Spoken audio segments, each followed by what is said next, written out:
On this episode of the Spartan Sports Talkshow, we talk about the Marcus Peters-Jalen Ramsey fight, new baseball teams coming to the MLB, and is Luka Doncic the best player in the NBA? Spartan Sports Talkshow is up next.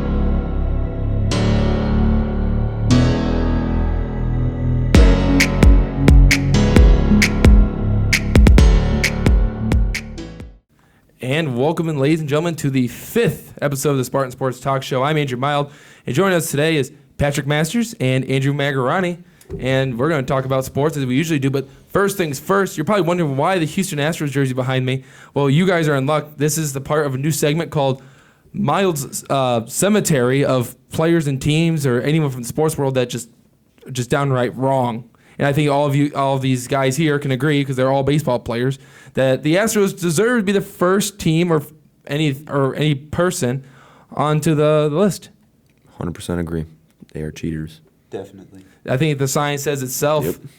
So let's go ahead and start. First up, Lamar Jackson for MVP. Pat, what's your take on Lamar Jackson possibly winning this year's MVP? Well, he is a quarterback. He's very athletic, and quarterbacks, the statistics show quarterbacks are most likely to win MVPs every year.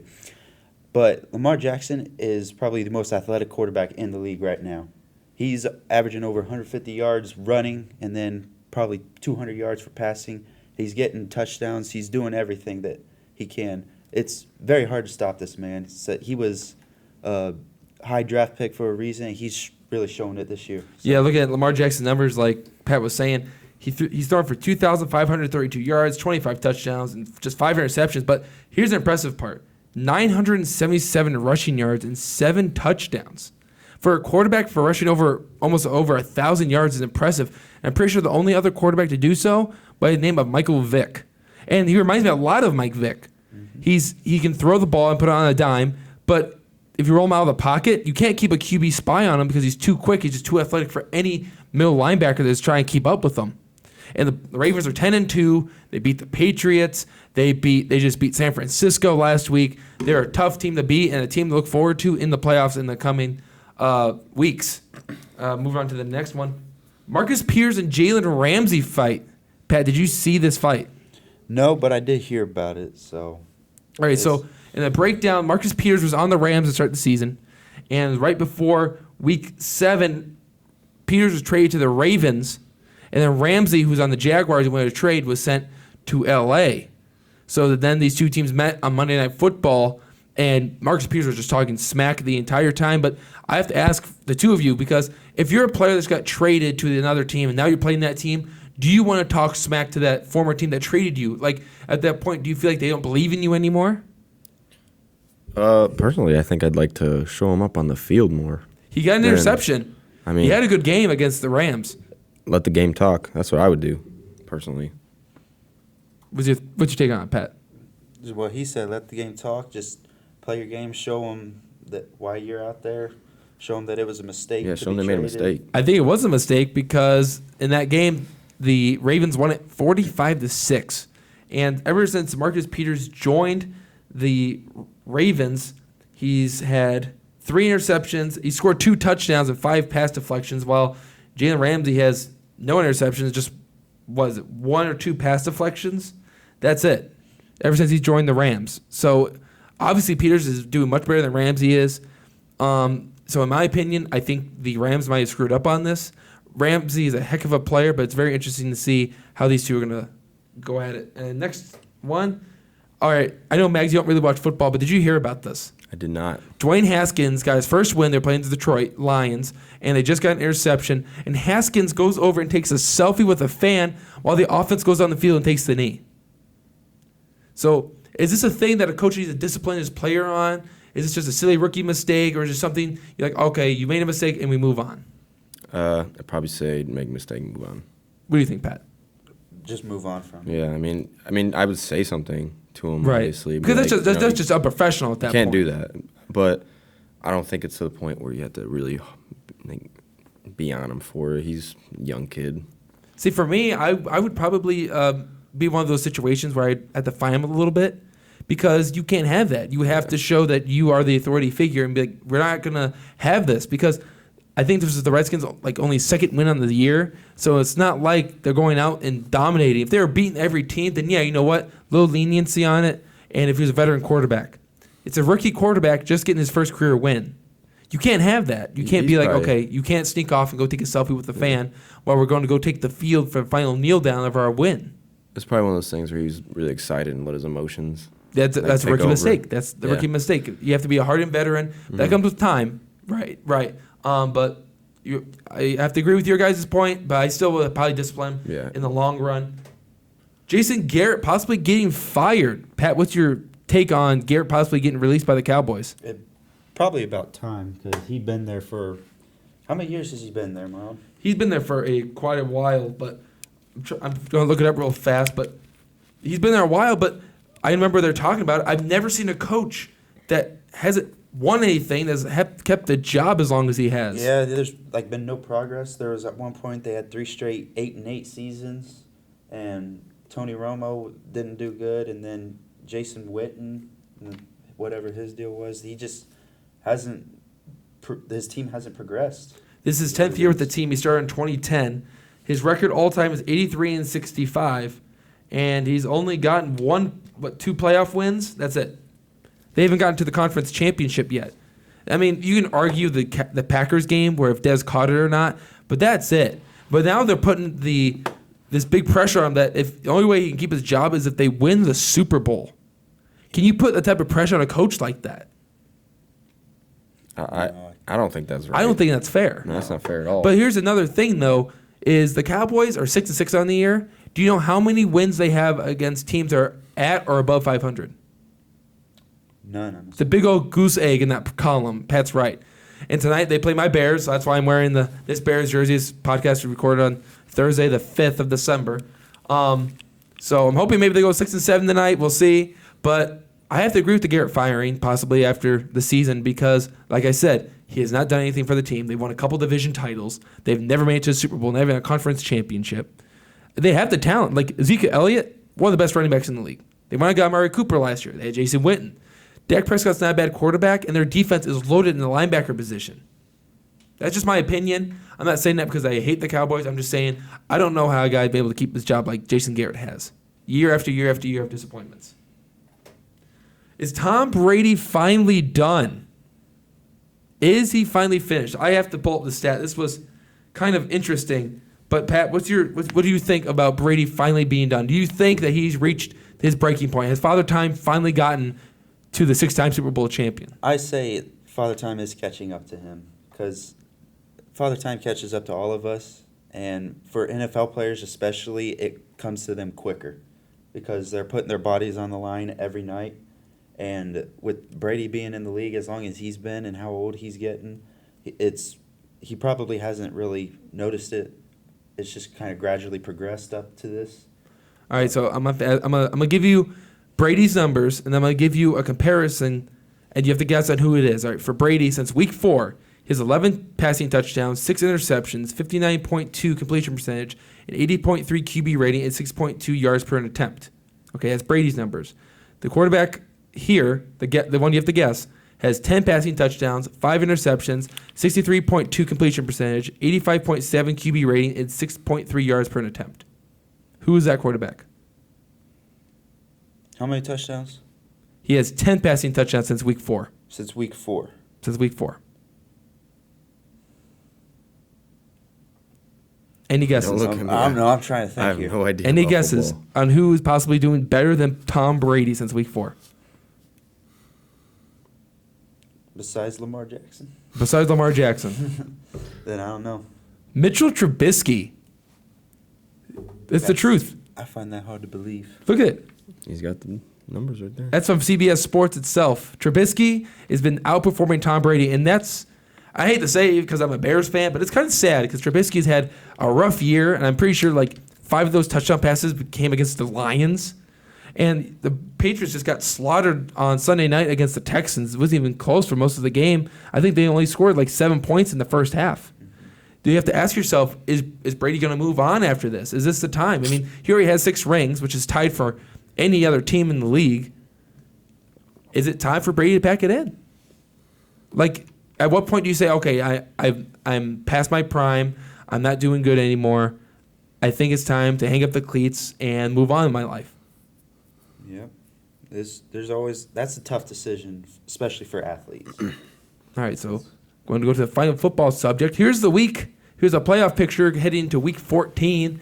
The top 2 teams are the Ravens and the Patriots in the AFC, both teams at 10-2. You have the Texans leading the AFC South. Sorry, Pat. And then you have the Chiefs AFC West and the 2 wildcard teams, the Bills and the Steelers. And the Bills are the most shocking team of all. Mags even asked me that a couple of weeks ago. He goes, "Are the Bills good?" I think that was on the Thanksgiving game when they beat up the Cowboys. And then you have the Saints and Seahawks, the 1 and 2 teams, Green Bay and Dallas leading their divisions, with the 2 wildcard teams being the 49ers and the Vikings. Of all these teams, I have to go with the Ravens being the best team right now. They're the hottest team at the moment. But I think the team I'd have to go for winning the whole thing on the top of my head right now is have to be the Seahawks. And I don't like the Seahawks, but I think that's a good guess. Yeah, they're looking like they were a few years ago. Yeah. But I have to ask, Pat, do you think the Colts or the Bears have a chance of sneaking in? Probably not. Probably. Yeah. I have to agree with them. With how they've been playing. The Colts had a rough one last week against the Titans. Yeah, they're just a couple of small mistakes. Yeah. They're easy to fix. With a blocked field goal taken to the house, that what's really killed them. That guy really missed his block. That's what pretty much put him away in that game right there. And then the Bears are 6-6. They're hoping to sneak in. They're 2 games behind the Minnesota Vikings right now. So crossing the fingers, the Bears got to win out against some really tough teams. I know the Chiefs are on later on in the year. You got the Vikings and the Packers again. The Cowboys tonight. It's not going to be an easy test for the Bears. We'll see how it goes. So we're going to move on from football after this and go to basketball. And I know Mags is excited for this one. He's always been a Luka Doncic fan ever since he's been drafted. So here's the question. Is Luka Doncic the best player in the NBA?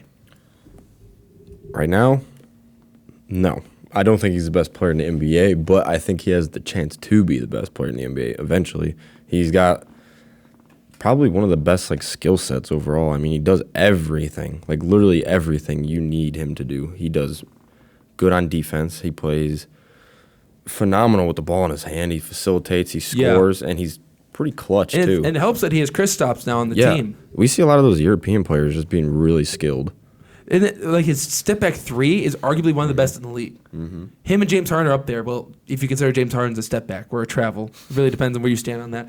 But let's look at Luka Doncic's numbers: 30.3 points, 9.2 assists, 1.4 steals. That's one thing we don't talk about is Luka Doncic and being able to steal the ball consistently, and 10.1 total rebounds for a guard. That's impressive. I think it's absolutely crazy that it's only his second year and he's a little bit older than us. He's 20. He's 20. Yeah, he's 20. Yeah. But here's another thing that makes me upset, though. Not anything against Luka Doncic, but Trae Young said this yesterday, and I have to agree with him. Is he sick of being compared to Luka? He goes, "We're both doing good. Why do you need to compare us every time?"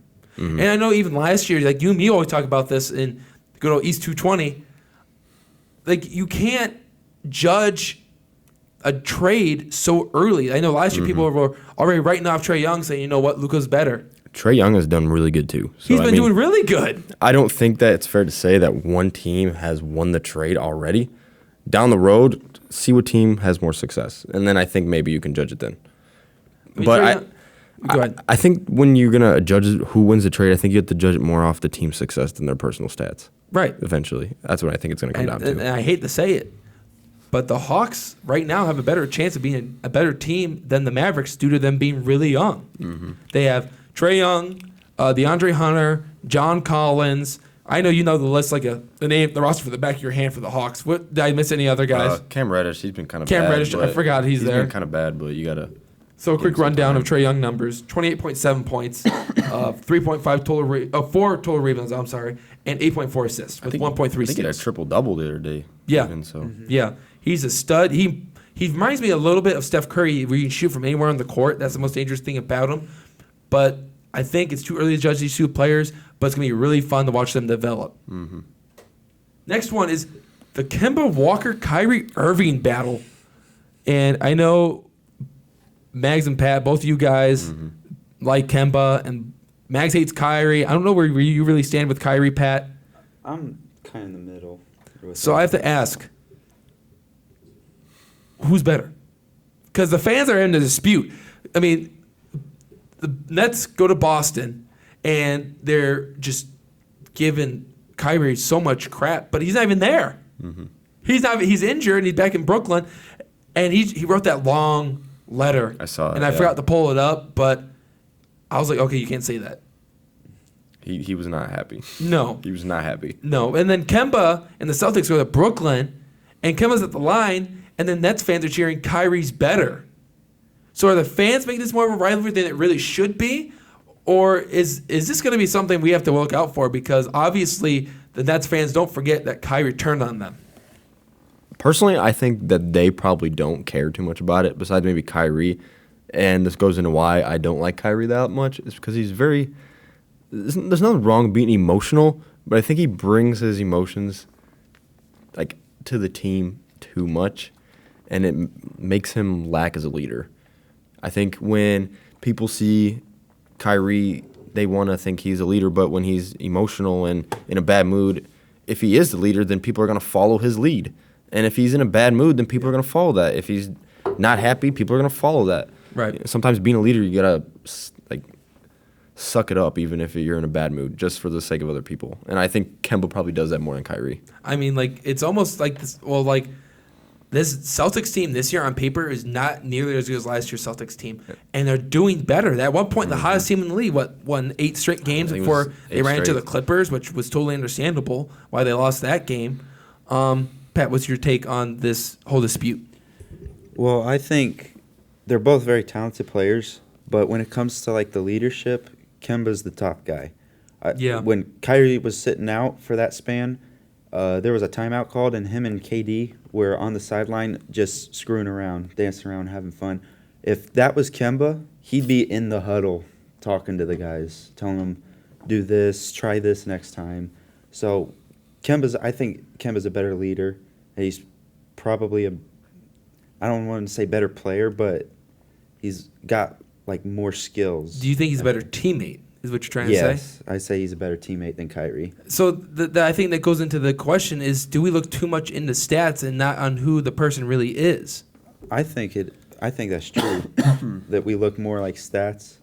Because I think the current day, like sports, we've fallen too much into analytics, and if we don't look at the person themselves. Well, I think in basketball it's important, especially because there's going to be 5 people out there, and you're going to want somebody to lead it. Yeah. I mean, it's different if you have like a football team. There's so many people out there. It's kind of hard to pay attention to one person all the time. But when there's 5 people on the court, one person couldn't have the ball at a time. So usually you're focused on that one person.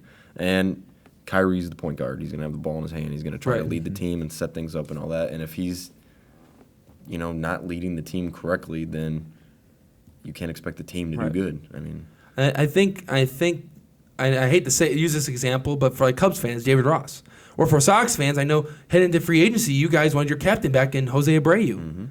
That's like it's saying how important you need of a good leader, and Kyrie clearly is not that. He had how many reports have we seen in the past month of Kyrie just shutting down, like a teen girl? He just shuts down, doesn't talk to anyone. Exactly. It has to be frustrating as a coach itself. I think that'd be more acceptable if he wasn't the leader. Right. If he was like a background player, you're right. Yeah. But he's the star player. He's Kyrie Irving. Especially with KD not being there. Right. Able to play. He's the one that can play right now. Well, maybe not right now, but he's the one that can play this year. But I don't know if... No, like, here's the thing we're going to run into is next year is KD had butts heads. Look at him. The reason why he left Golden State is because he had butt heads with Draymond in that Clippers game.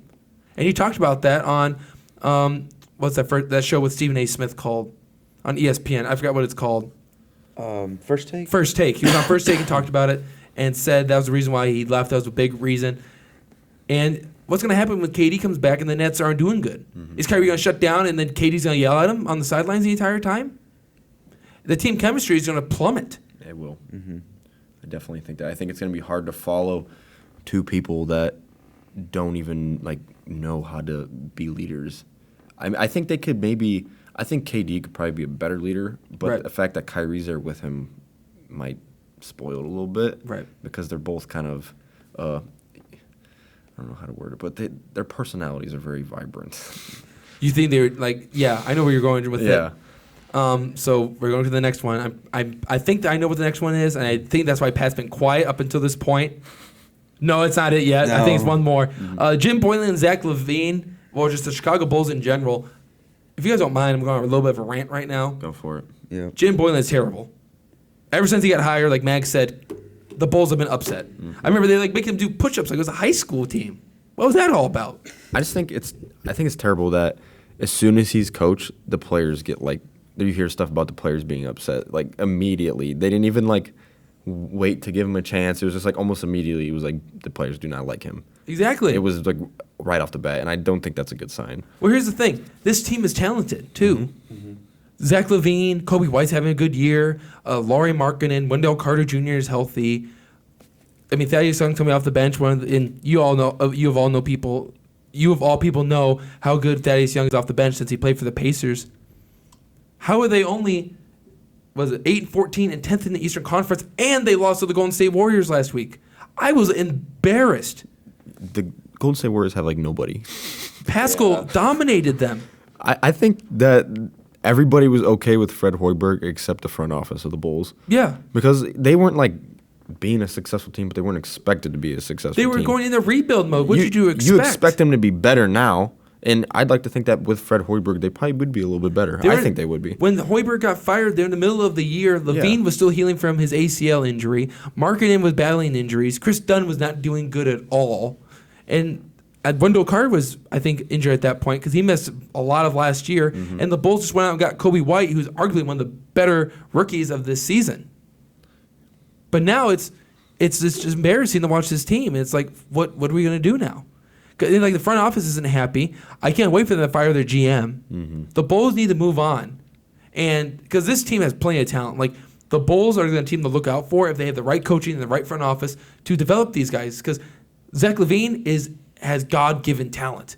We've watched him on so many dunk contests just show off his skills, and he hit 13 three-pointers against the Hornets. He was one three-pointer away from the record, which was Klay Thompson's 14 against the Bulls. Well, he had that game winner in that game, didn't he? Yeah, he hit the game winner. That was crazy. Yeah. And they only won by 1 point. Well, Seriously? I think it's to the point where if the Bulls are going to succeed and have these young players, they're going to have to do something internally.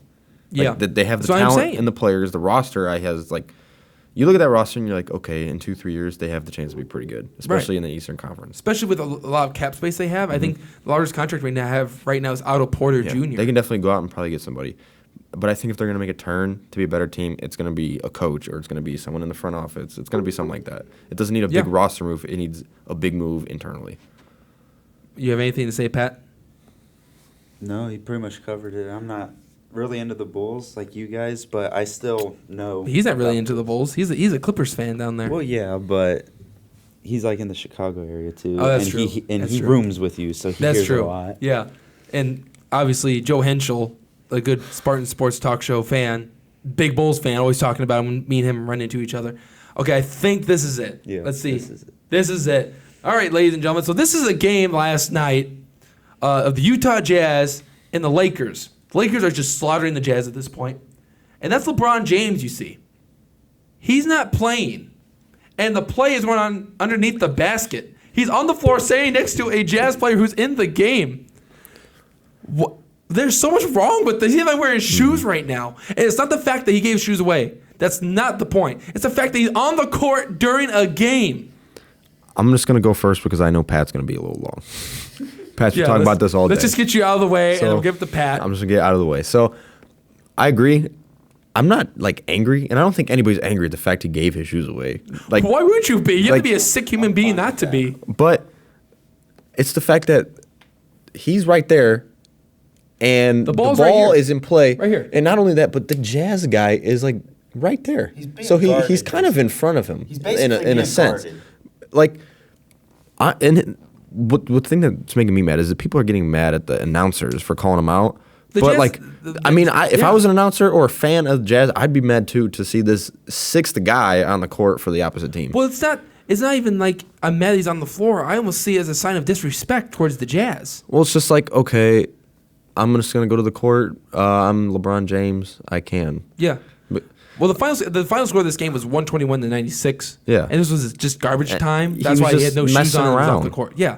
I mean, I don't mind LeBron James. I'm not like a LeBron James hater, but I No. don't think that should be allowed, and I don't think that should go with like no disciplinary. My thing is, actions. where are the refs on this?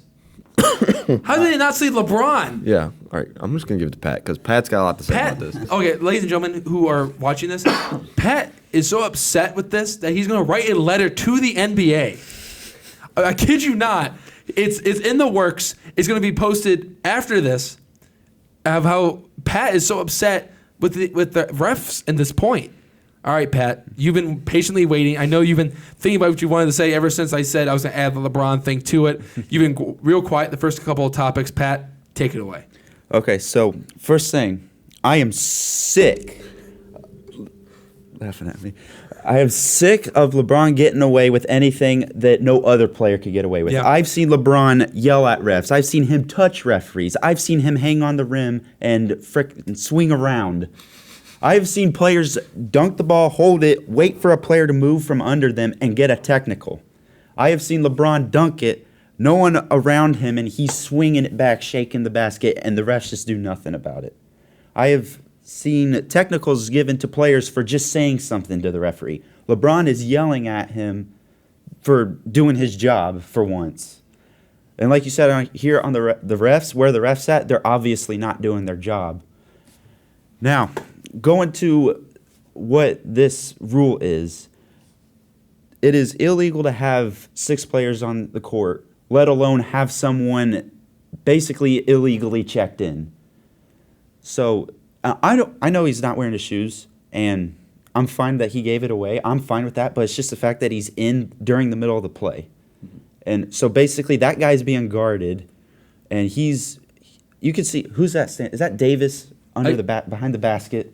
Yeah, it's probably Anthony Davis. I'm fine with that, but when you go on the court like that, it's just stupid. Well, here's the dumb thing: is this guy is getting like quadruple teamed. You have 4. I think that's Rondo, Kuzma, Jared Dudley, and Quinn Cook down here. I'm not sure who the Jags player this is, but if he looks up, he's gonna see LeBron standing there and naturally think that he's being covered, so he can't pass it out there. He ends up taking a shot right here and gets it blocked. You got it blocked by Kuzma right there, who's straight up. And LeBron started celebrating, which was fine, but when this happened, he was all the way down here by this Jazz logo.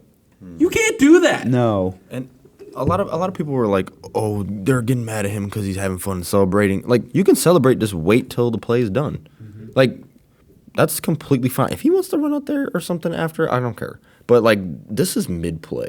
Yeah. Like mid play, and the game is so fast. As of like, you're like looking around, you see him out there, you're like, okay, he's a defender. Yeah. All you gotta do is like look up, see the white shorts, and you don't pass it to the dude out there. Yeah. So like, it's totally understandable and like to how that could be deceiving. Because that's an open corner 3 right there, and NBA players cash that in all the time. Yeah. That's their shot. And here's another thing that happened during this game is that LeBron literally picks up the ball, takes 2 steps, and doesn't dribble, and then passes it. And then you had Bogdanovich throwing his hands up like, why is that not a travel or a double dribble? Mm-hmm. You notice the ref's job when the ball's inbounded is to watch the player bring it up and count in his head the 8 seconds. And then you are to watch where the ball is. He's watching the ball, and LeBron literally went from here to the end of this table, picking up his dribble and walking that far. And the ref just did nothing about it. Yeah. He had the ball on a silver platter, literally, and took steps. Yes. What I think is really funny is that if you like watch it, you see the fans and like other players. Yeah. They're all like this. They're all like everybody saw it except that ref. Well, the referee watched him, and he was just like, I think he was more astonished that he didn't. But I think that the NBA star calls are just getting ridiculous. Like, I know there's the one video, if you guys ever seen it, was Michael Jordan, like in his later days, and the referee asked Michael, like, did you get fouled? And he goes, yeah, I did. And he goes, all right, foul on 13. He goes, I'm sorry, Michael, I'll trust you on this one. I was like, did that just happen? Yeah, I've seen videos when he was on the Bulls where he called a foul on Jordan, but then Jordan was like, he was fouling me, and he goes, but I believe you, Michael. It's kind of like what it is with LeBron James. Like, I'm gonna protect you at all costs. Yeah. I'm gonna do what I can to make your image bigger, so Yeah. you look like a bigger star. He's already a big star. He's already proved everything. He's the biggest star needs to. in any sport. But the fact that he's getting away with everything, it's going to really cause a big riot Yeah. probably in the NBA, and everybody's going to start doing it. Yeah, I totally agree. You're gonna use Yep. it? So, LeBron, I was really hoping that the NBA talks to you about this because I've spoken. Continue. Continuing on, I asked you guys, what's your favorite city jerseys of this year and the worst ones? I'm going to reveal my worst one. The first one, what is this? What is going on with the Dallas Mavericks? This looks like vomit on a jersey. What? I don't understand it. Like, I mean, I would be cool if like the 6 or the numbers were like the graffiti, but they're not, so it doesn't even match. It looks like they took the jersey and poured Mike's secret stuff on it. Exactly. And, I don't like. I understand they're trying to make it cool, but it's just not. Like, are we back in the 1990s? And I mean, like the color scheme is cool, but I don't know. no. These are probably the ugliest jerseys I have ever seen in my lifetime. And I've seen some pretty ugly jerseys. Yeah, we've seen this. They've been bad before. Like, I hate to say it, but when the Pacers wore the Hickory High jerseys from Hoosiers, I don't like those. You don't like those? I don't like how it says Indiana, or it says Hickory High on them. It says Hickory. It just says Hickory. That's all. Yeah, it says. that wasn't even the school that won it. Like, then in real life, that's not the team. That's just the movie. Yeah. I don't like the red and then the yellow shorts. That doesn't go for me. Is the Mavericks your worst jersey, Pat? Not to me. I saw the Bucks jerseys. Cream City. That cream is. Oh, you don't just- like those? I do not like the cream color. Okay. I just do not like it. If you can you see it on the previous slide? No, that was. no, that's from last year. I couldn't find this Oh, year's. okay. Those were last year's jerseys. Here, you wanna? I got the list up here. Oh yeah, That they goes were from best to very. worst. Yeah, they were pretty bad. That's Mags, best to worst. Mags, what's your worst jerseys? Okay, I'm gonna be honest with you. The Mavericks ones are pretty bad, but I do not like the Celtics ones. I actually like those. I don't like those. They look like Notre Dame's. That's what I like. That's why I like them. I like the Celtics ones. I don't know. I just didn't like them. I don't really know what else to say. Oh, mild. Look at what is number 30. It was a Mavericks. Yeah, the Mavericks. Mavericks. Yeah. And the Celtics right above it. Yeah, Okay. Celtics above. The I Mavericks- think this one's more. Like, it's ugly. the colors are pretty ugly. Yes. The graffiti style, writing isn't the worst. isn't but bad. The It's yellow, green thing, I don't really get that. I just don't like how it doesn't match with the number. Yeah, that's like the regular numbers, and Yeah. then they Yeah. just left it. All right, and then the best ones, I love these. Yes. I These think we- Miami Heat ones are the coolest things ever. Like, Mags texts me, he goes, "They did the blue. They did the blue," and I was like, "Yes." And they are beautiful. I'm actually considering getting one. That's my favorite color. I love those jerseys. They've done pink. They did blue. Did they do white before? Was white the they first did- one? I know they did black too. In black. The black ones are cool too. They're really right in the Miami Vice. Honestly, I wouldn't mind if they just did that for the whole team, Yeah. all the time.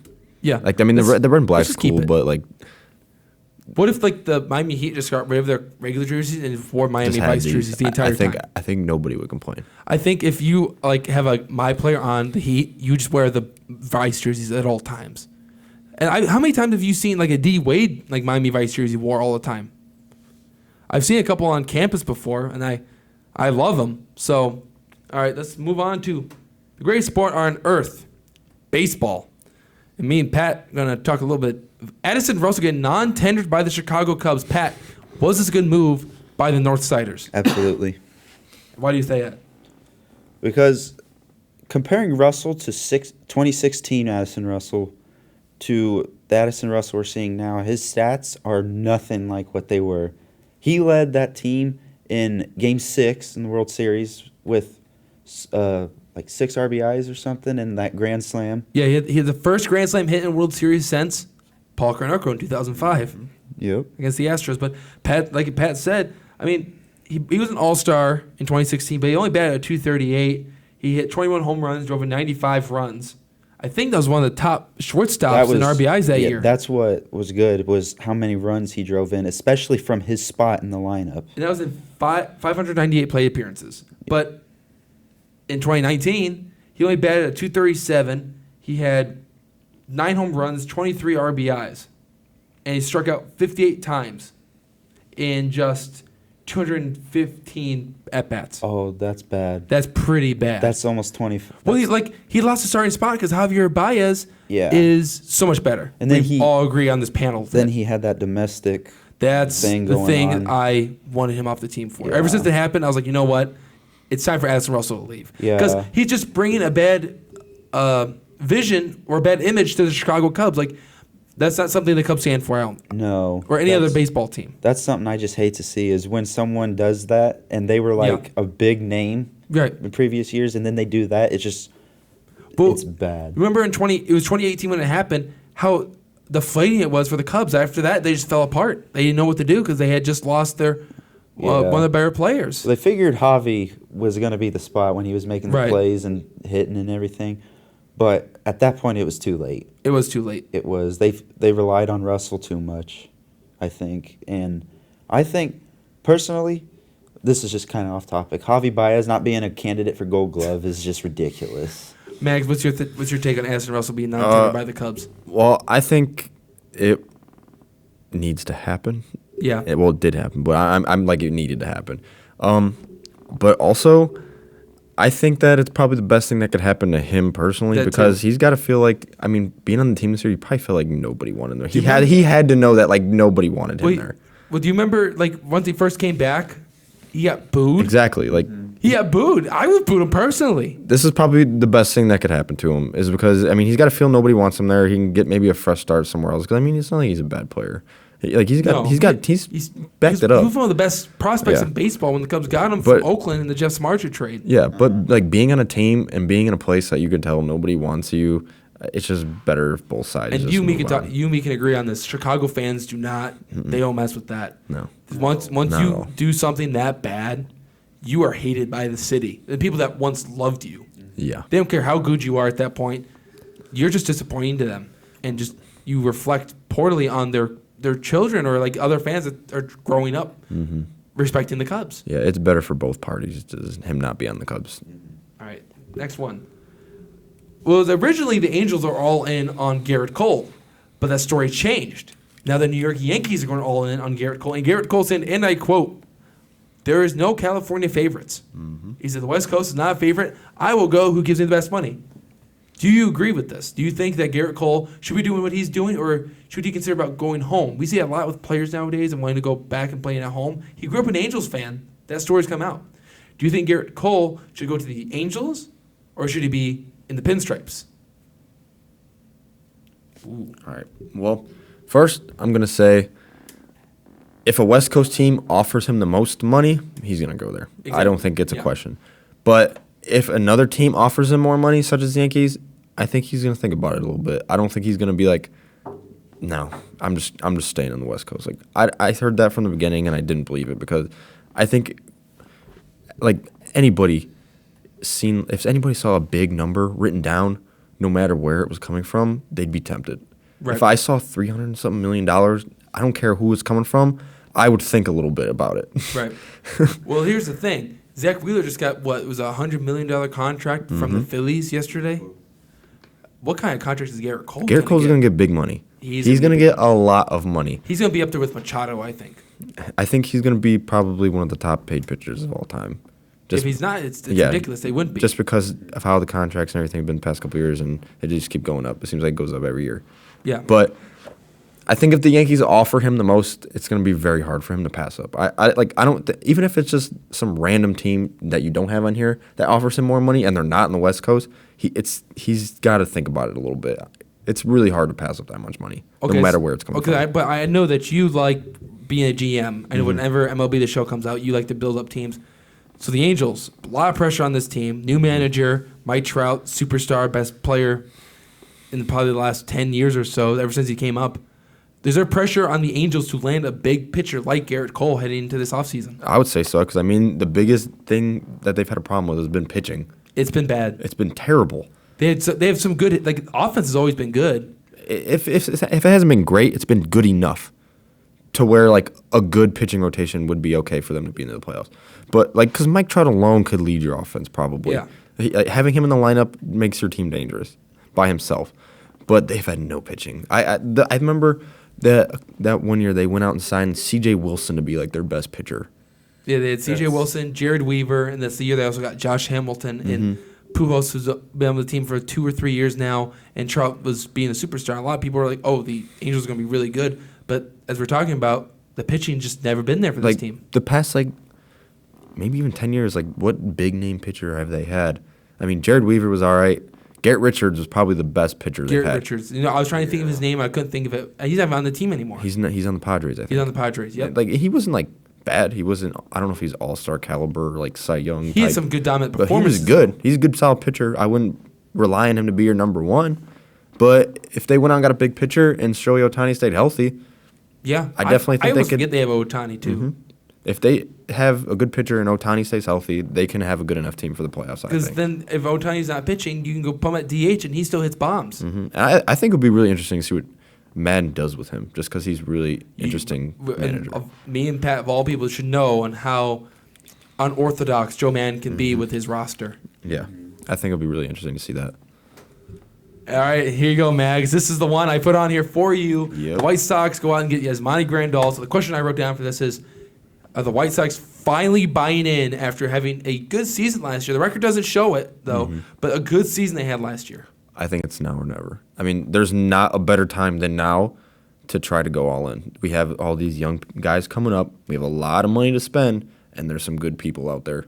So, but what happens with James McCann then? Like, if you were Rick Renteria and you had James McCann, who had a great year for you last year, and Yasmani Grandal, what are you going to do with these two catchers now? okay, well, you have to look at it this way. James McCann did great. His second half was not that great, but he still had a good year. That was his first good year, and he was 30 years old. He was terrible in Detroit. To rely on James McCann, James McCann's a great catcher. I love him. I'd love having him on the team, but I think it's unfair to just put all of your money on James McCann to have another good year when Yasmani Grandal's out there, and he's been one of the best hitting catchers in the league the past 4 or 5 years. Oh, yeah. So, I mean, I'm definitely okay with them giving them that money. I was definitely okay with you guys taking him away from Milwaukee. Yeah. Because I hated facing him. Well, Milwaukee actually got a new catcher today, if you didn't hear. Omar Narvaez from the Mariners, and he had a pretty good year, too. Also Great. A former White Sox player. Yeah. So. I forgot about that. That just happened. Yeah. I looked at it and didn't even really think about it. But so you think, what's your, projected lineup? Give me a sense of it. Just take me a quick rundown. You don't have to give me stats or anything. Just give me a quick rundown of the White Sox lineup what you're going to expect in a year or two. Well, I definitely think you're going to have Robert in the outfield with Eloy, and I don't know. There's always one outfield spot that we could probably I know fill. the White Sox are really trying to get a right fielder ever since Avi. Obviously, Garcia went to the Rays this last offseason. It's hard to say who it'll be. I don't really know because, there's a lot of guys I'd like them to get, right? But I can't say who they're going to get. But obviously, I think the infield's going to be Moncada, Anderson, and Madrigal. I don't think And no Abreu questions at asked. first. And Abreu. And then Grandal and McCann split in time. I still think that they should probably go out and get a pitcher. Yeah, to go with Cease and Giolito. I definitely think they need some proven pitcher in that rotation. They got a lot of young arms, but that's what they are. They're young arms. They need a proven pitcher to lead them. That's what I think. All right. You got anything, Pat? You got anything to say about the White Sox? I said stuff about the Cubs. Let's go. Good luck this year. Good luck. Pat can usually get really quiet. You always have to nudge him a little bit. Here's a question I had to ask. This is the owner of the Orlando Magic. And he says, you know what? Let's put a baseball team in Orlando, be the Orlando Dreamers. And I don't know about you guys, but I don't agree with this. I don't think putting a team in Orlando is a good idea. So if you've seen the Rays and the Marlins, their attendance is awful. The worst in the league of all sense. So I have to ask you, if the MLB was to expand to 2 more cities, what 2 cities would you put these 2 baseball teams in? Well, let me start out by saying, if this dude wants to have a team in Orlando, he's going to have to do some better branding than that. Yeah, let's just be honest. This looks like a rec league team. Yeah, this does look like a slow pitch softball team. Yeah, this looks like some charity foundation game that they're holding, like the Orlando Dreamers. Especially with what he's wearing. Yeah, He looks like he just went. Yeah, so he's gonna be like the star center fielder, making all the catches. But like I said, what two cities do you think should get teams? Well, I think Montreal for sure. Montreal, yeah. I think everyone can agree with that. That ever since the Expos left, and it doesn't help that the Nationals just won the World Series. The former Expos, they have been killing for a team. And if you watch the Blue Jays game that happened to wrap up spring training against the Cardinals, where Vladimir Guerrero Jr. hit the walk-off, it was packed. It was. Just for a spring training game. It was. I think a team would succeed in Montreal. Yeah. No questions. I agree. There's two other cities that I would consider. I would say Charlotte. Yep, that's a city I always because the White Sox AAA team's there, and they always do really good. Right. Like, I think they could probably handle a major league team. And then I would say maybe like Las Vegas, because we see a lot of players coming out of Las Vegas and all that. I think they could, Heartburn Bryant's too. I can list on top of my head. and they're getting bigger in sports. They got the hockey team now. Hockey and team's doing really good. The Raiders are moving there very soon. I definitely think that they could probably hold their own with the team. I know they got a minor league team there. Yeah, the Las Vegas 51s. Yeah. So. What do you think, Pat? What two cities do you think should get I was thinking Vegas myself. Vegas? Yeah. Yeah, but there's one state I think that has some good baseball history, Louisiana, and put in one in New Orleans. New Orleans. Okay. I never thought about New Orleans. Yeah, you put New Orleans. I thought maybe like Memphis or Nashville. Put a team in Tennessee. The Titans usually do pretty good, and the Grizzlies usually have a pretty solid fan base. What do you think about Portland in Oregon? I mean, the Blazers have a pretty good fan base out there. Yeah, that could be a good one too. I didn't think about Portland. I know, like, up there, they're really big on soccer, though. Yeah, True. Their soccer team's pretty good, I aren't think they? they're called the Portland Timbers. Yeah. They have a pretty Yeah. good fan base because it's small market, so you almost feel like you're obligated to go see this team. So putting a baseball team there could really help build up that Portland market. Yeah. So I have the two teams I always thought was Charlotte, and I have to go with Vegas also because Vegas is building up, like Max said. And Yeah. Charlotte, I mean, look at the Hornets and the Panthers. They always do pretty good with attendance rates. So let's move on to the next question. All right, guys. So this is from the first episode. It's called Very Nice, Great Success, or yeah, that's going to be a no for me, dog. It's really just a series of questions, and the Very Nice, Great Success is you agree with it, and yeah, that's going to be a no for me, dog is clearly something you disagree with. It's going to be different rules that have been proposed or even thought of. So let's start off with the first one. Robot umpires. No. That is a no for me, dog. You think no? I think part of the game of baseball is adjusting to an umpire zone. I've always thought that. So if you throw in a robot umpire that's the same zone every time, you take away part of the game to me. Because, I mean, that's part of the game. It's part of it. The game is a game of adjustments. So Okay. All right, Pat, what do you think? I think it's a good idea. Oh, he thinks it's a good idea. Because- oh man, putting pressure on me to be a tiebreaker. We have seen too many calls on the pitch tracks out of the zone that are just terrible calls.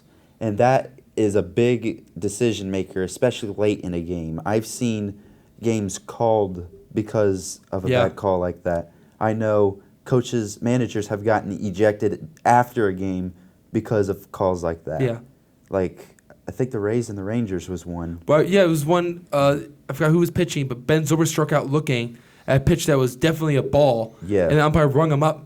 And it takes a lot to get Zobrist upset, but Joe Madden got ejected and Zobrist got ejected when they're both with Tampa. Yeah. And something else, they will get the same pitch and call it a ball. Right. So I think putting robots in, it will really help, like, getting it more accurate. Okay. So Well, I hate to do this to you, but I have to agree. But here's the thing. I don't think it should be robot dominated. That's what I think. I think that the umpires should have some assistance, but if they have the ultimate judgment of the call. That's my way of it. Like I saw the ones in the Arizona League where they're getting rung up on pitches. They're like, okay, that's a ball. Yeah. But I think that the umpires sometimes need assistance because these guys are throwing a lot harder than they used to. It's not like it was like in the 1970s. People are pumping 95 or more than 95 consistently. We're at a time where velocity is an all-time high and home runs are an all-time high and strikeouts. So these umpires aren't seeing the ball as easily as umpires 30 years ago did. That's my opinion on it. I mean, like, my grandpa was an umpire. My dad was an umpire. My uncle was an umpire. So I understand. I come from an umpire family. But I still think that a robot's assistance can go a long way. All right, so let's move on to the next one. We got a lot of them to go. I clicked the wrong button. Pitch clock. Yes or no? I'm okay with it. I have to say agree. yeah. I'm okay with it. I'm okay with pitch clock. I'm okay with it. I mean, what's the name of the pitcher? Pedro Baez on the Dodgers. That takes him like 2 minutes to throw another pitch. At that point, I'm going to tune off the game and go take a bathroom and heat up something to eat and come back before he's done with the inning. I think they should give him enough time because obviously, I don't think you should rush through it. Right. I think they do a pretty good job from what I've heard. Yeah. So I mean, I'm cool with it. Well, the rule is it's 20 seconds. Yeah. As soon as they get the ball and get set up on the rubber, you have 20 seconds to throw the next pitch, and if you're not thrown, it's an automatic ball. So yeah, I like what you said. You don't rush it. Yeah. Because that's how injuries happen. Mm-hmm. But I sincerely say, this is a good way to speed up the game. Pat, what do you think? Yeah, I think it speeds up the game a lot. But I kind of feel like that pitchers could feel rushed sometimes. Right. And possibly, throw a bad pitch, which is also kind of maybe why we're seeing so many home runs now. Yeah. Because the pitchers might feel rushed. Mm-hmm. But I still think it speeds up the game, and it's better. I think that's one way of getting the fan base back too is trying to speed up the game. Yeah, because fans get bored. Right, and then this next rule is another thing that goes into this trying to save time, and that's the relief pitcher. I couldn't find one for this. It's a pitcher comes in, he's either finish the inning or face 3 batters minimum. Mags gave me a glance. I already know what one he's going to put up. Yep. Go ahead and put it up, man. It's no for me. It's going to be a big no for him. Pat, what do you think? So you're saying for either one. Right. So say the Cubs put in Carl Edwards Jr. to pitch, and he faced 3 hitters. Okay. They now take him out for a new guy. That guy now has to either finish the inning or face another 3 hitters. It's not like a lefty specialist comes in, faces one guy, and then comes out. I'm fine with that. I agree. I just think it takes strategy out of the game, and I think it puts more strategy into the game. More. As a manager, I think when you're trying to strategize, you be like, okay, I'm gonna get this lefty, and I'm gonna have him face the lefty because this guy doesn't do good off lefties, and then it totally just throws it away. But that lefty, it forces for just facing one guy and getting it out. Yeah, well, it takes that away. There's guys that make money just being lefty specialists. And that's one thing I hate about baseball games sometimes is, all right, well, here comes Brandon Kinsler. All right, he's gonna come out. Here comes Kyle Ryan. All right, he's coming out. Now here comes Craig Kimbrell. And now what happens? What if that causes you to get a W? And then all of a sudden this year you can't do that, and it's you just annoying. It is. But now, you look at the line, we go, all right, so I got lefty, lefty, righty. Well, I'm gonna put the lefty in, and hopefully you can get that righty out. Yeah. It might increase offense too, because that's another thing. It's just all right, well, now I have to sit through all these commercials just to watch a guy strike out. Mm-hmm. That's the annoying part for me. So I agree with the rule. I know once you saw it, you didn't like it. I didn't like it, no. But I have to agree with it. I like the 3 batters minimum or finish the inning. All right, so position players can no longer pitch. Do you like this or not? Yeah, I have to agree with Pat. I don't like this at all. There's some rules around it, right? You have to. It has to be you have to list somebody as a 2-way player. That's okay. Yeah. And it has to be a certain run differential. Yeah, right. there's I think it's 6 runs. There's something like that too. And after a specific inning, right? Yeah, the 6th or 7th inning, somewhere in that time frame. But this, the cool moments we get to see, Rizzo pitching, he was begging Joe Madden the pitch, and he finally got to do it, and people are having a good time with it. I know, it's not a good time because your team's getting beat, but at least you get a little smile on your face. Mm-hmm. Well, first thing, we can't forget that this is a kid's game. Everybody It is out a there, kid's we're having game. fun. Yeah. I don't think the fans are going to sit there and complain. First off, if you're already losing by that much, he's in because you're losing by that much. So no one's really going to be like, oh, we're going to lose because Anthony Rizzo's pitching. It's we're already losing by a lot anyway. The Cubs are losing 7-1 in this situation in the top of the 9th. And then, if he gives up a home run, he gives up a home run. You're losing anyway, but you also save arms for the next day. Yeah. And it also can make up a really good trivia question. Say, a guy pinch hits and hits a home run off the position player. Now you have to remember who he hit a home run off of. David Ross, his first career home run. Mark Grace, when Mark Grace was still with the Dodgers. So I think it makes the game more fun. I like how you said it. It's a children's game. Let them have fun. They're getting blown out anyway. Who cares? Yeah. Pat, what do you think? I think that let them have fun. Yeah. Yeah, because whenever you see this happen, like I know when Rizzo came in, all the fans started cheering. Yeah. That's gets the crowd kind of back into it, Right. To see them pitching and stuff, because it also like puts smiles on kids' faces and makes them interested more. Yeah. To stick with it more. Right. You know. Especially that fan favorite Rizzo is. Yeah, Rizzo's a big hit for fans. So that goes into our next rule is the two-way player. Every team now must list a two-way player on their roster. Do you guys like this or not? I'm going to be honest with you. I don't like it. You don't like it? I don't like it. What's your reasoning? I want to hear it. Not every team has a Shohei Ohtani or a Brandon McKay. So why do we need to list a two-way player if we don't have one? Well, you What's don't the have point? to then, right? I think they say you have to if you want the guy to pitch. Yeah. So the Cubs don't have a two-way player. So then they just don't list one. I mean, I think the only other guy that's not on this list that could be a two-way player was Matt Davidson, because he was pumping 90-something and still hits bombs. Mm-hmm. There's not too many guys you can list as a two-way player that's actually a two-way player. That's the thing. It's very rare. Like, this is just coming back since, Babe Ruth was doing it when he was with the Red Sox in the 1910s. Yeah. I'm okay with it because I feel like it doesn't really change that much. I mean, you're just acknowledging the fact that he can do both now instead of just letting him do both. Other than that, it doesn't really change much. I think the only other team that should be worrying about this is the American League, because I don't think National League teams are going to have a guy play the field after he just pitched. Yeah. So I think the Cubs are going to be okay. I think American League teams are going to be the only teams that have a problem with this. Pat, what do you think? You haven't voted yet. I'm saying no on it, because not many players are like this. No. Anymore. But you do have those few players like Ohtani here. He can do both, so he should be listed. Right. Especially if he's going to be a good asset for the Yeah. team. But looking at guys like Rizzo, is he really going to be No. one? Yeah. He threw 70 70-something when he was pitching. Yeah. So, but if you got people with good arms, maybe for the Cubs, Contreras, maybe. Yeah. He's got a good arm, but Yeah, but I don't know if I would really use him as a pitcher. He's too good of an arm behind the plate. yeah. But I just say no. Don't do it unless it's gonna benefit you both ways. Right.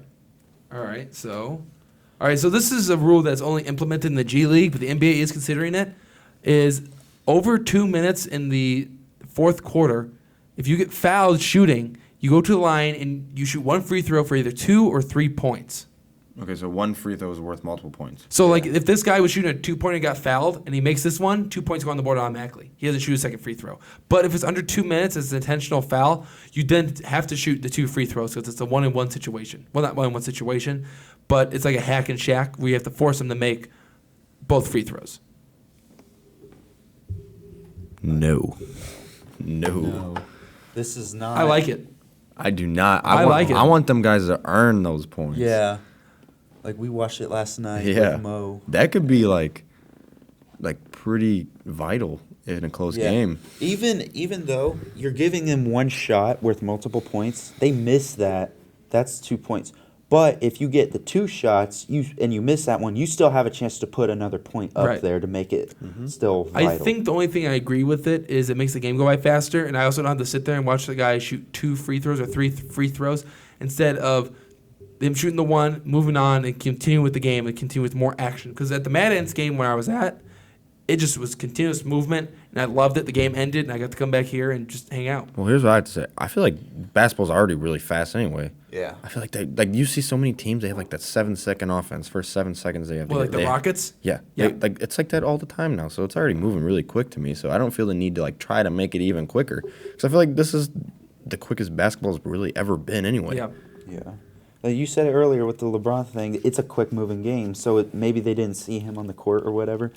But, yeah, it's already quick enough. So, and this allows players to get a little break in, too. That's to true. regather, Yeah. get their mindset right, see what they need to do, get a game plan. So I think one free throw for multiple points is no. I never thought about the breather and then the coaches being able to talk tactics with the players. So you may have changed my mind a little bit, but I still think I like it for now, just to see where it goes, to see how it may change the game. Let me ask you this: when they're this rule here, the 2 or 3 points, what happens on an AM1? Is it just for 1 point? Yeah, just 1 point. Okay. Next one. this is obviously Greg Popovich, but we're talking about the new rule they did implement this year is coaches challenges. Yes or no? Great success. Very nice. I have to agree. Yeah. I mean, like, if it's the wrong call, it's the wrong call, and you move on. People make mistakes. Yeah, like we just talked about. Quick moving game, make the right call, move on. And we're going to move on to the next one. This is the end season tournament they're proposing. Shorten the 78 game regular season. I'm not sure about the end season tournament. And then something about reseeding the 4 conference finalists and then the postseason play in for 7 to 10 teams. I'm not sure about the 7 to 10 teams. And I did hear, I don't know why I couldn't find this. I don't know if you guys heard this, but they're talking about making it like a tournament for the first overall pick. Like if you win the tournament, you get the first overall pick. I thought I heard that. I'm not sure if I'm crazy, if I did hear that or not. But that's just something they may have been throwing around or not. I'm just going to start off and say no. Yeah. To all of it. No. Maybe shortening the season up. The 4 games ain't going to hurt no one. Yeah. But the in-season tournament's kind of stupid. That's pointless. I don't get it. Like, Adam Silver said this, but every fan has been, like, crazy about it. I think, if anything, I think fans would hate that more than they'd like it. I would hate it. Because What's the point? First off, what's the point of it? And, like, I feel like if it didn't really mean anything, teams wouldn't even try in it anyway. Right. So, like, what would the wins and losses go to your overall record? Or probably not, because it's a tournament. So then teams wouldn't really care, because then there's a separate other playoffs that actually matter. Mm-hmm. So, like, teams wouldn't even really care or try. When I heard him say this, I was like, what's the point? Do they celebrate that they're the mid-season champions? Yeah, like, who cares? You've seen so many teams do good in the middle of the season, but that doesn't mean they always win at the end of the season. Right. Like you said, are players really going to try? Like, LeBron really going to go risk his career if it doesn't mean for an anything, in-season tournament? If it doesn't mean anything, nobody's going to care about it. Right. The players are not going to try it, and then, like, people are just going to stop watching because they're not. It's like we watching the All-Star game. A lot of people don't even watch the All-Star game anymore because they just see the dudes run around. I'd rather just watch the highlights be and move stupid. on. I just like watching, like, the Rising Stars game more than anything. Rising Stars game. I think that's and more skills fun. Challenges are pretty fun. I think too. those are more fun than the actual games now because the players don't care. All right, Pat, what do you think? I'm saying no. I'm agreeing with you guys on this. And the thing you said, the winner of this tournament getting the number 1 pick, that is just adding another superstar to one of the best teams in the league. Well, it gives you already. incentives off the tank then. That's the thing. But then also, if it's a good team that wins it, then it's a good team that gets a good draft pick. Yeah. So, like, say like the Warriors 2 years ago won this thing. Seriously. Then they'd get like Zion Williams. No, not this draft. Like, okay, so separate. Like, you have the 1 to 8 teams make it, but then all the teams that didn't make the playoffs, they go play a tournament for the first overall pick. Is what I meant. Oh, I thought you meant this tournament. No, not this. No, I'm saying like, okay, so like 9 down to 15 for each side would battle it out, try to see who gets the first overall pick. It gives you incentive not to tank and makes you have to build a good roster for a tournament that could get you the first overall pick and another player. And I think the second through the rest, was it up to 15 is the lottery, would be still going through the lottery. Okay, yeah, I understand that now. I still say no. Yeah, I still disagree. I still say no. I gotta ask, what's reseeding the conference? I don't know. I didn't find anything on this, but I know that might be along the lines of how the NBA used to do it. Is if you won your division, you were a top 3 seed. Well, I've heard stuff about them possibly doing like 1 through 16 sort of thing. Yeah, I heard about that too. Just getting rid of conferences themselves because the Western Conference is so more dominant than the Eastern Conference. Yeah. I'd be interested to see that. That's how you really determine who is the champion of champions. I think at that point. Next one, getting rid of corner threes. So that's the proposed one where there is no corner threes, and then this is the regular court. Yes or no? I'm gonna say no. Yeah, no. This is an evolving game where we love the 3-pointers. Give him the 3-point layup in the corner. Like, guys make a living out there. Yeah. If a dude has mastered that, then like let Right. him have it. He's put the time in to get good at that. And not only that, but I feel like that would cause so many out of bounds. Yeah. Like people would just be run out of bounds and not even really know. Well, it would just shoot a lot more 2-pointers, in which case people don't want that anymore. Something else about this is your transition offense is going to be crappy because the 2s and 3s go to the corners in transition, while the 4 and 5 just like Attack the rebounder paint. trails. And if you do this, you're going to have the guys on the wings and the guy at the top, and it's just going to be too crowded. You can't do anything. Yeah. So Yeah, if we're getting rid of the corner, you're getting rid of a lot of how these players make a living. Right. Like Steph Curry, Steph Klay Curry. Thompson, Keaton Hall. Yeah. Like, how many threes did we see him make last night from the corner? Oh my, so A many. good handful, like But 3 or you 4. also see him shoot so many and practice them. Like he earned that right Yeah. to be able to make them. But, So I mean, but if you take the corner, you're taking Yeah. 40% of his Exactly. makes away.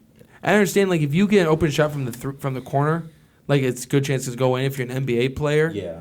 But don't take that away from them. Yeah. Let the threes let it keep raining threes in the NBA. People love it. We're at an all-time high in offense. Keep it going. We'll be okay. yeah, it's not like it makes basketball easy. No, personally a for me, corner I three. hate the corner three. I do too. I hate I don't the like corner. having like a backboard there. Unless it's working for your team. Yeah, that's about it. Next. So this has been interesting. This is the rule that has been implemented. This was the call that changed how we look at pass interference calls. So this is the NFC Conference Championship, and clearly you can see it as pass interference, but no flag thrown. So the Saints proposed that you can review pass interference calls, and they implemented it, but it's not working. Only like 2 have been overturned on pass interference call. Pat, what do you think? Or in Mags too, what do you think? So what is it you're asking? Do you like the pass interference call, even though it's not effective? Okay, I do like it because To challenge it? yeah, I like that you can challenge it because we're starting to challenge more these days, and I mean, if you think there's a problem, you should have the right to be able to state your case and challenge it. yeah, Right. and So yeah. these refs miss so many. Oh, they missed so but, much. But especially if this is a key play like this play right here, this guy, if this was implemented last year, this guy's gonna get the flag and put that team in a good position to win the game. So throwing that challenge flag is a big game decision thing, you know? Yeah, I like. Here's the thing that makes me mad though is that the referees are not overturning it, even though it's clearly pass interference. It's like, do you not want to admit that you're wrong? Yeah. Are you too? Is your ego too large to overturn the call you just made or blown? At that point, you have to wonder if it's just the referees like not wanting to seem like they did a bad job. Yeah. It's not gonna affect your pay for doing the right thing. No, I To mean, me. just admit you made a mistake. I mean, almost every sport does it now anyway. Every Oh, yeah. makes a mistake. The same ref makes multiple mistakes per game. And this was a big game. Yes. This was was the huge. NFC Conference Championship. Yeah. And the Rams end up winning this game because of this call. Yeah. And yeah, and I liked it when it came out, but for the referees not to overturn it like they should be is what's making it more frustrating now that they have the accessibility to admit that they're wrong. It has to be aggravating fans all across the NFL. Well, it's got to be aggravating players. Yeah. That too.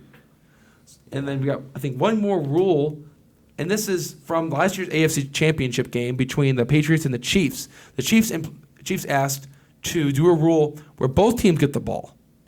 In overtime. Right. So if the Patriots score a touchdown, the Chiefs would get the ball right back and get an opportunity to score another touchdown. And I have to agree with this rule. I like that. I like it. Because football's the only sport where if the one team scores a touchdown, you don't get the ball. The game's just over. Yeah, why? You should be able to get a chance. Right. Yeah. Right. Like basketball, clearly everyone gets a possession overtime because you have Yeah. 5 minutes. Yeah. MLB, you have to play the top and the bottom inning.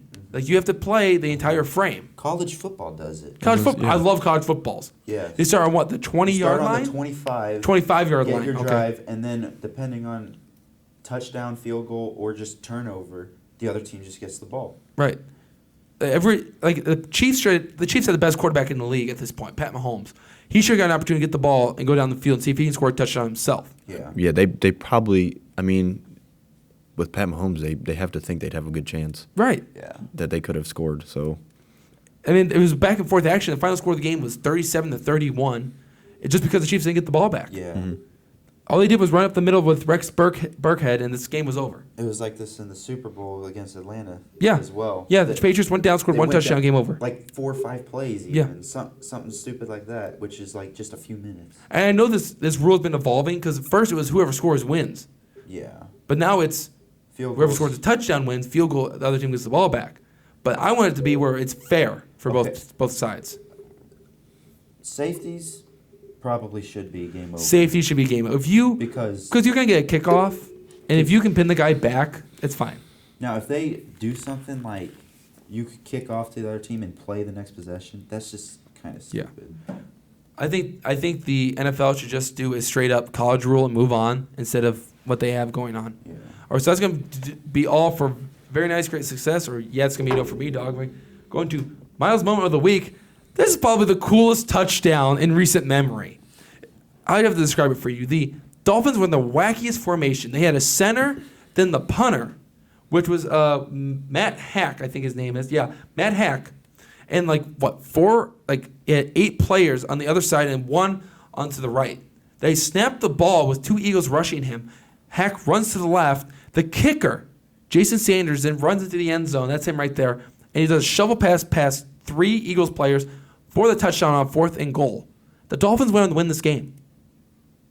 This is the first time a kicker scored a touchdown since 1977. If you haven't seen it yet, you might want to watch it if you're a big football fan because it's pretty cool. Pat, what did you think of the play? This is pretty unique how they set this up, and this is so unexpected. It's unexpected a lot these days to see a trick play. Right. Like we saw, especially like that on 4th and we goal. saw last week Thanksgiving on the kickoff in the middle of the quarter. I know it was the Bears, but you gotta admit that it was a pretty good kick by you Matt Prater. Yeah, it was just perfect. Like if I tried to do that, it's going out of bounds probably. But you're seeing more trick plays now, and especially with that being the kicker, that's the last thing you expect. Yeah. Well, and I said this after I saw the play. I said the scariest team you can play is a team that has nothing to lose, and the Dolphins have nothing to lose at this point. So they were going to win this game at all costs, and that's what happened. Yep, Pat's right. It was unexpected. They didn't know how to face it. So. Yeah, man. Sometimes you just got to face it, and you know what? The Dolphins just wanted to win it. Yeah. They wanted to win it and just battle it out there. Yeah. All right, so thanks, guys, for joining the podcast. That's going to be it for the Spartan Sports Talk Show. Again, if you want to join the show, just email me at ammile2022@manchester.edu. You can find us on YouTube, Podbean, and any other format. So for Andrew Magurany, Patrick Masters, I'm Andrew Mild. You have a good rest of your day.